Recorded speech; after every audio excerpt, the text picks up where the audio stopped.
on va parler d'hybride workspace. Alors vous avez vu, les modes de travail ont changé. Télétravail, au bureau, tout seul, en groupe, en visio, ça n'arrête pas de changer.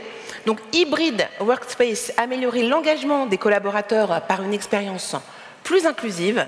Je vais demander à Alexandra Daly de Miro de me rejoindre sur scène. Bonjour Alexandra, ça va? On peut l'applaudir?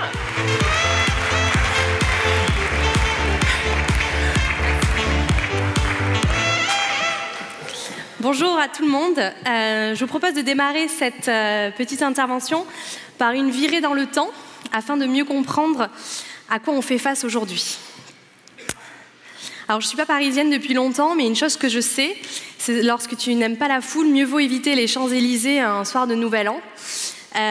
Voici une photo de celui du 31 décembre 2019. On y voit une foule en liesse, probablement totalement inconsciente de ce qui est en train de se tramer en toile de fond. Covid est en train de se propager, probablement d'ailleurs parmi ses rangs, et personne n'en a aucune idée.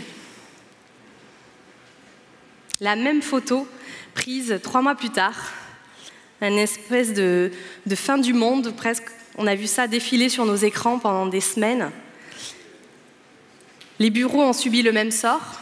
Nous sommes rentrés chez nous un soir et on nous a demandé de ne plus revenir, laissant derrière nous des bureaux désertés, comme figés dans le temps. Et nous voici à l'aube de 2022, tellement heureux de pouvoir se réunir, pouvoir faire la fête ensemble, à la différence près qu'il fallait être vacciné et porter un masque pour participer à ce genre d'événement. Le monde a changé, et celui du travail également. Alors que personne ne sait vraiment ce que le futur nous réserve, tout le monde s'accorde à dire une chose: nous ne souhaitons pas revenir au monde d'avant. Alors la pandémie, elle a quand même eu un certain nombre de conséquences qui influencent la manière dont on travaille aujourd'hui. La photo que vous voyez à l'écran, je trouve, est assez représentative quelque part de ces challenges. On y voit une femme, probablement une maman, qui travaille depuis sa cuisine, yeux rivés sur son écran, avec son enfant à sa gauche, et une cage à sa droite qui, j'espère, est dédiée à son animal de compagnie.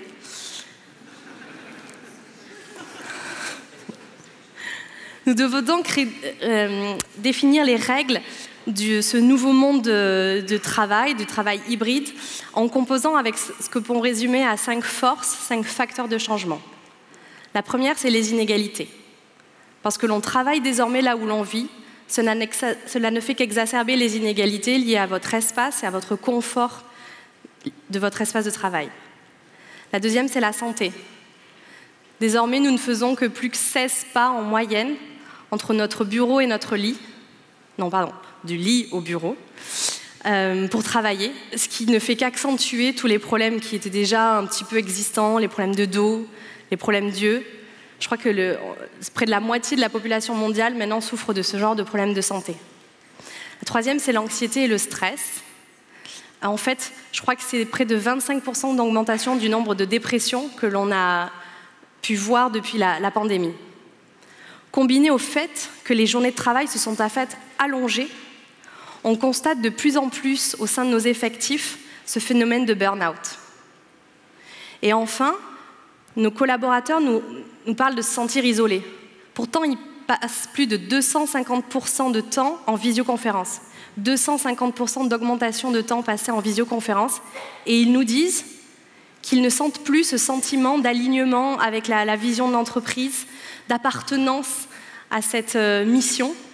Alors certes, la collaboration, la communication a lieu avec leur équipe immédiate, mais par contre, tout ce qui se faisait avec les équipes en transverse, les projets cross-fonctionnels, ont quasiment disparu, en tout cas sont beaucoup moins spontanés.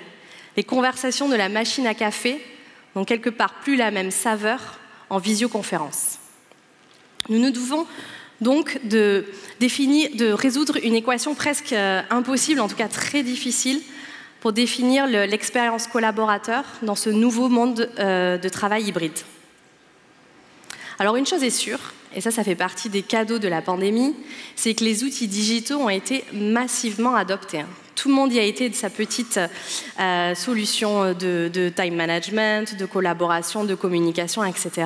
Même les entreprises les plus réfractaires au télétravail pré-pandémie s'y sont mises presque du jour au lendemain pour créer un espace de travail opérationnel grâce à ces outils digitaux. Il est absolument révolu le temps où vous devez vous asseoir dans votre petit carré d'open space et vous attaquer à votre pile de dossiers pour accomplir votre travail. Les entreprises doivent donc définir quels sont les outils qui vont leur permettre de faciliter ce mode de travail hybride. Un mode de travail qui fonctionne, peu importe la localisation des personnes au sein d'une même équipe, qui soit aussi au service de la créativité, qui renforce ce sentiment d'appartenance et qui clairement ne soit pas non plus une transposition en mode virtuel de la réunionite, parce qu'on a vu que ça ne fonctionnait pas. Chez Miro, nous sommes convaincus que c'est la force de ces outils, piliers de votre culture d'entreprise, qui déterminera le niveau d'engagement et de productivité de vos collaborateurs pour vous aider à croître toujours plus loin et à faire face à cet enjeu de complexification des processus. Chez Miro, nous sommes obsédés par une chose, c'est rendre le travail hybride plus humain, pour créer ce lien entre votre travail, votre équipe et l'entreprise. Comment, me direz-vous? Parce que tout d'abord, Miro, c'est une plateforme qui a été créée inclusive par design.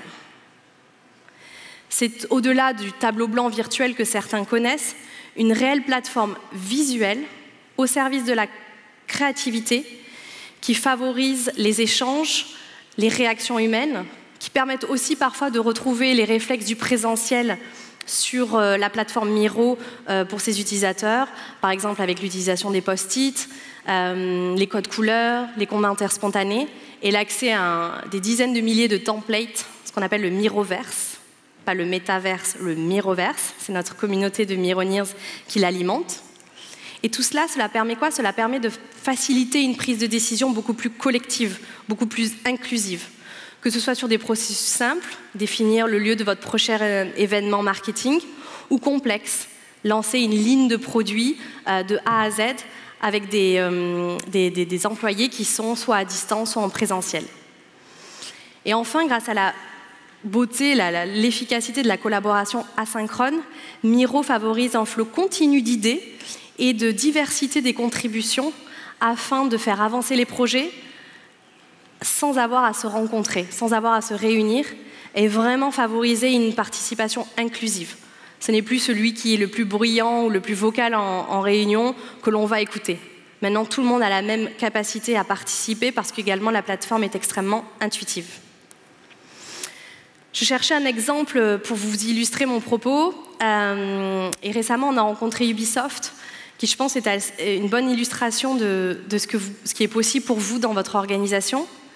Quand ils sont venus nous voir, ils nous ont parlé d'une problématique liée à la multitude d'outils utilisés pour la collaboration des 20 000 Ubisofters. Et pourtant, le travail n'avait été jamais autant siloté. En tant que leader mondial de développement de jeux vidéo, ils faisaient face à une pression concurrentielle forte, pression des investisseurs, parce que c'est une société cotée, et aussi une pression de l'innovation. Les gamers sont extrêmement exigeants sur l'expérience qu'ils veulent retrouver dans leurs jeux vidéo pour les connaisseurs. Et donc, l'innovation est vraiment au cœur de la stratégie de l'entreprise. Avec Miro, ce que l'on a pu faire, c'est vraiment mettre à disposition des 20 000 employés une source unique et fiable, parce que compliant avec les règles de sécurité de l'entreprise, qui est à la disposition de la collaboration entre l'ensemble des effectifs Ubisoft qui sont répartis aux 4 coins du monde, soit dans des bureaux, soit dans ce qu'ils appellent des design studios, soit évidemment à domicile. L'ensemble des projets est désormais géré sur Miro, de A à Z, du brainstorming à l'idéation, en passant par la planification, la stratégie ou le lancement de nouveaux jeux. Et le résultat, c'est vraiment l'accélération de leur time to market. C'est-à-dire que, par exemple, en 2021, je crois qu'ils ont lancé Assassin's Creed, Far Cry, Rainbow Six, parce que justement, ces projets ont pu être améliorés et marketés de manière à être bien reçus par le public. On a pu mesurer assez récemment l'impact qu'un projet comme ça peut avoir. Et sur les 20 000 employés interrogés, 77% des employés pensent que Miro les a réellement aidés à être productifs et engagés dans leur travail. 97% pensent que Miro les a aidés à réaliser des projets plus rapidement. Et on estime à 16% ce gain de temps sur chaque projet. En conclusion, ce que j'ai envie que vous reteniez, c'est que l'expérience collaborateur en mode hybride, elle se situe au niveau de la notion d'équilibre. Un équilibre entre flexibilité et contact humain, productivité et sérénité, autonomie et égalité, indépendance, oui, mais bien-être également, nouvelles méthodes de travail en se reposant sur ce qui a marché dans le passé. Merci à tous pour votre attention. Si vous voulez en savoir plus, venez nous voir au premier étage. On a un stand. Merci.